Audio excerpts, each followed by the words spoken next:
पूछिए। कृपया शांत रहिए। बताइए 70 साल में आपने क्या किया है? ये हमसे 70 साल का हिसाब मांगने वालों, जो सरकार अपना चलाया हुआ 2000 का नोट 7 साल नहीं चला सकी, वो हमसे 70 साल का हिसाब मांगती है। सरकार ने नोटबंदी लगाकर देश की आम जनता की पेपर लीक करवा करके युवाओं की आंखों से नौकरी के सपने छीन लिए, अग्निवीर लाकर देश के जवानों की उम्मीदें छीन ली, बुलडोजर लगाकर लोगों के आशियाने छीन लिए, महंगाई लाकर देश की जनता की थाली से निवाले छीन लिए और नारा लगाया कि हम तो सेवक हैं, 18-18 घंटे काम करते हैं। इन्हीं लोगों के लिए किसी ने शेर कहा है कि जो सच और झूठ में दूरी है वो दूरी समझते हैं, सियासी हाकिमों की हम भी मजबूरी समझते हैं, वो अपना हक समझते हैं निवाला छीन लेने को।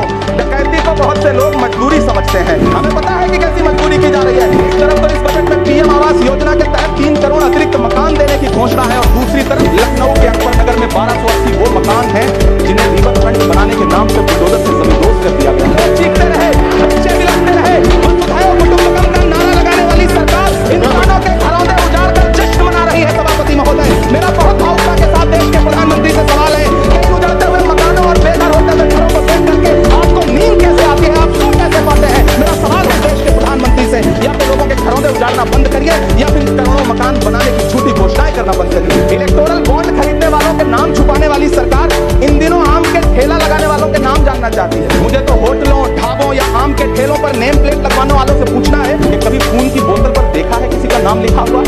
मुझे पूछना है कि क्या कोरोना के दौरान अपनी उखड़ती हुई सांसों के लिए ऑक्सीजन तलाशने वाले किसी इंसान ने ऑक्सीजन लाने वाले किसी इंसान से पूछा था कि ऑक्सीजन लाने वाला इंसान नहीं बोले, है? अपने शीश महलों में बैठे हुए सरकार के सांसद और मंत्री कह रहे हैं कि महंगाई कम हो रही है। संसद की कैंटीन से बाहर निकल करके एक चाय का कप खरीदिए, तब समझ में आएगा कि महंगाई कम हो रही है या बढ़ रही है। किसी एक दिन अपनी किसी मजदूर की तरह अपनी दिन भर की दिहाड़ी लेकर के बाजार जाइए और अपने बच्चों के लिए राशन खरीदिए, तब पता चलेगा कि महंगाई कम हो रही है या नहीं हो रही है। यहाँ बैठ करके बड़ी बड़ी बातें करना आसान है। ये चूनर धानी धानी भूल जाते, ये पुरवा की रवानी भूल जाते, जो आकर 4 दिन गांव में रहते तो सारी लंतरानी भूल जाते। किसानों से चिढ़ी हुई सरकार ने बजट में किसानों के एमएसपी की लीगल गारंटी नहीं दी, लेकिन याद रखिएगा, जो किसान का नहीं वो हिंदुस्तान का नहीं। मुझे वित्त मंत्री जी से पूछना है कि वो जो कुछ साल पहले 100 स्मार्ट सिटी बनाने का ढोल पीटा गया था, सुना है उस ढोल में पानी भर गया है, इसीलिए आपने उसका नाम बदल करके सिटीज ऑफ ग्रोथ हब्स रख दिया। अच्छा है, नाम बदलने का खेल खेलते रहिए। आपकी कई सरकारें तो इसी वजह से चल रही हैं। जिस देश में टमाटर 100 रुपए किलो बिक रहा हो, उस देश की वित्त मंत्री के पास बजट में महंगाई पर बोलने के लिए सिर्फ 10 शब्द है। ऐसा लग रहा है जैसे वित्त मंत्री महोदया ने बजट नहीं तैयार किया है, बल्कि प्रधानमंत्री जी की मन की बात का संकलन तैयार किया है। टूटा हुआ लश्कर का भरम देख रहे हैं और जिल्ले इलाही के करम देख रहे हैं। ताकत का नशा अक्ल पे हावी है तुम्हारी, तुम देख ना पाओगे जो हम देख रहे हैं। 83 मिनट 71 बार थपथपाई गई मेज, 14,417 शब्दों का बजट भाषण, और उस बजट ने अपने लिए राहत तलाश थी मिडिल क्लास की हैरत ज़दा आंखें। इस सरकार को पढ़े लिखे लोगों से दिक्कत है सभापति महोदय, इसीलिए इस सरकार ने यूजीसी का बजट 66% कम कर दिया है। वित्त मंत्री महोदया ने इस बजट में महंगाई पर सिर्फ 10 शब्द बोला है। डीजल, पेट्रोल, आटा, चावल, दाल, सब्जी की महंगाई का तो कोई जिक्र ही नहीं। सावन चल रहा है तो प्याज और लहसुन का दाम पूछना तो शायद पाप होगा। मैंने तो यह भी सुना है कि वित्त मंत्री जी जो चीज खुद नहीं खाती हैं, उसके दाम से उनका कोई लेना देना नहीं होता। लेकिन इस बार बजट पेश करने के लिए पार्लियामेंट आने से पहले वित्त मंत्री जी ने दही और चीनी खाई थी। अब तो उनसे यह पूछा जा ही सकता है कि उन्हें दही, दूध और चीनी का रेट तो इन दिनों पता ही होगा। क्या उसे सस्ता करवाएंगी या नहीं सस्ता करवाएंगी? अगर पता है तो कृपया सस्ता करवाइए, क्योंकि इसी चीनी ने अमेठी में एक मंत्री महोदया का राजनीतिक कैरियर कड़वा कर दिया। बजट बैसाखी पर टिकी हुई सरकार का कुर्सी बचाओ बजट है। इस बजट में राज्यों के साथ, किसानों के साथ, नौजवानों के साथ, महिलाओं के साथ, देश के मिडिल क्लास के साथ अन्याय किया गया है, और इस अन्याय का खामियाजा आपको महाराष्ट्र, हरियाणा और झारखंड के चुनाव में भुगतना पड़ेगा। इलेक्टोरल बॉन्ड खरीदने वालों के नाम छुपाने वाली सरकार इन दिनों आम के ठेला लगाने वालों के नाम जानना चाहती है। मुझे तो होटलों, ढाबों या आम के ठेलों पर नेम प्लेट लगवाने वालों से पूछना है कि कभी खून की बोतल पर देखा है किसी का नाम लिखा हुआ? मुझे पूछना है कि क्या कोरोना के दौरान अपनी उखड़ती हुई सांसों के लिए ऑक्सीजन तलाशने वाले किसी इंसान ने ऑक्सीजन लाने वाले किसी इंसान से पूछा था कि ऑक्सीजन लाने वाला इंसान है?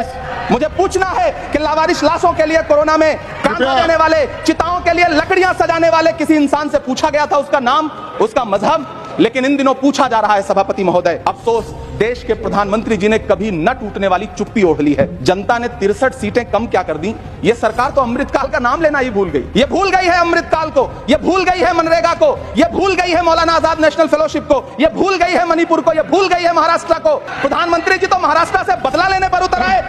अब तो शायद उन्हें याद भी ना हो यवतमाल का वो दाभड़ी गांव जहां 20 मार्च 2014 को वो किसानों के साथ चाय पर चर्चा करने गए थे और उनकी किस्मत बदलने के सपने दिखाए थे, उसी यवतमाल में पिछले 6 महीने में 132 किसानों ने आत्महत्या की है। महाराष्ट्र में हर महीने 209 किसान आत्महत्या कर रहे हैं। राज्य सरकार द्वारा सौंपा गया आंकड़ा बताता है कि 1 जनवरी से 31 मई के बीच 1046 किसानों ने आत्महत्या की है। लेकिन अफसोस, इस बजट में महाराष्ट्र के किसानों के लिए कुछ भी नहीं है। किसानों से चिढ़ी हुई सरकार ने बजट में किसानों के एमएसपी की लीगल गारंटी नहीं दी। लेकिन याद रखिएगा, जो किसान का नहीं वो हिंदुस्तान का नहीं। मुझे वित्त मंत्री जी से पूछना है कि वो जो कुछ साल पहले 100 स्मार्ट सिटी बनाने का ढोल पीटा गया था, सुना है उस ढोल में पानी भर गया है, इसीलिए आपने उसका नाम बदल करके सिटीज ऑफ ग्रोथ हब्स रख दिया है। अच्छा है, नाम बदलने का खेल खेलते रहिए। आपकी कई सरकारें तो इसी वजह से चल रही हैं। इस सरकार को पढ़े लिखे लोगों से दिक्कत है सभापति महोदय, इसीलिए इस सरकार ने यूजीसी का बजट 66% कम कर दिया है। इकोनॉमिक कॉरिडोर बनाने से किसी राज्य का विकास नहीं होगा। विकास होगा स्वास्थ्य और शिक्षा के बुनियादी मुद्दों के लिए बजट देने पर। सभापति महोदय, एक तरफ तो इस बजट में पीएम आवास योजना के तहत 3 करोड़ अतिरिक्त मकान देने की घोषणा है और दूसरी तरफ लखनऊ के अकबर नगर में 1280 वो मकान हैं जिन्हें रिवर फ्रंट बनाने के नाम पे बुलडोजर से जमींदोज कर दिया गया।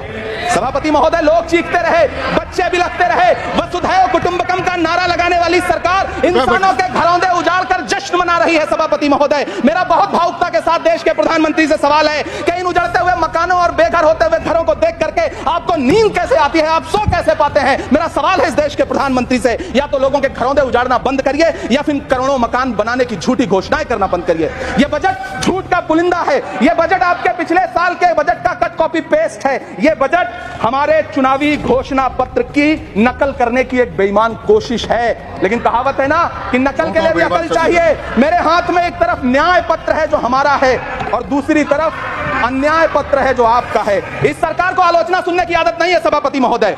जब आप इनसे सवाल पूछिए तो ये कहते हैं कि आप बताइए 70 साल में आपने क्या किया है। मैं तो इस सदन में कहना चाहता हूं सभापति महोदय कि हमसे 70 साल का हिसाब मांगने वालों, जो सरकार अपना चलाया हुआ 2000 का नोट 7 साल नहीं चला सकी, वो हमसे 70 साल का हिसाब मांगती है। ये बजट बैसाखी पर टिकी हुई सरकार का कुर्सी बचाओ बजट है। इस बजट में राज्यों के साथ, किसानों के साथ, नौजवानों के साथ, महिलाओं के साथ, देश के मिडिल क्लास के साथ अन्याय किया गया है और इस अन्याय का खामियाजा